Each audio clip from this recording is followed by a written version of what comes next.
One of my favourite movies, The Program. Confession time, I really like doping stories.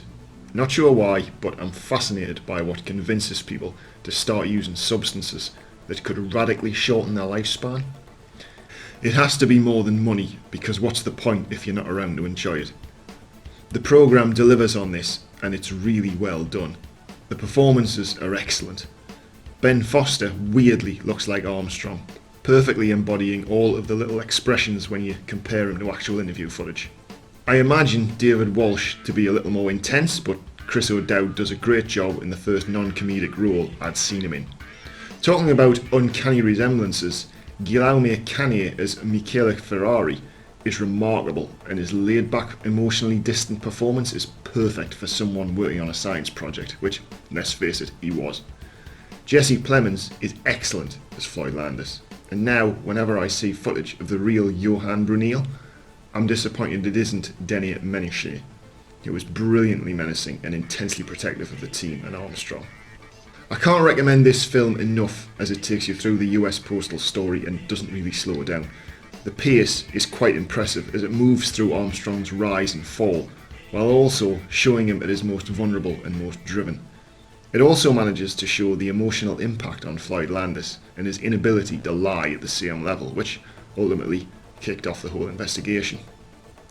One of my favourite scenes is Armstrong's first time back on a bike while recovering from his cancer treatment. He attempts to pass someone on a hill and subsequently gets mocked and dropped. To be fair, he was on a mountain bike, which probably didn't help in his clearly weakened state.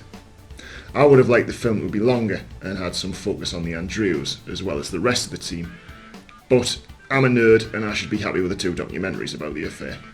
It's just the performances are so good, I want to see more. This isn't to say there are no criticisms of the production, and the last time I watched it through for this review, I noticed something unforgivable. While Armstrong is in Ferrari's lab around 1998, they show him hooked up to some equipment whilst riding a bike on a turbo trainer. At this point, I saw something so distracting it annoyed me for the rest of the film. The camera pans down to the cranks, and there, in 1998, is a Holotech bottom bracket which wasn't released until 2003. The camera not only lingers on this, it changes angle and moves in for a better look. This was probably an oversight as they needed a different bike for the scene, but howdy. They even used the shot in the bloody trailer. Maybe I'm wrong, and I know it's nothing to get worked up about, but I'm annoyed for noticing it. That aside, I would happily give this film a 4 out of 5. It currently has a 6.5 out of 10 on IMDb, a 62% critic score on Rotten Tomatoes, and a 43% audience score. Clearly, I'm in a minority, but that's now new. Have you seen The Program, and what did you make of it? Please comment, like, share, subscribe. Keep training, and I'll see you in the next video.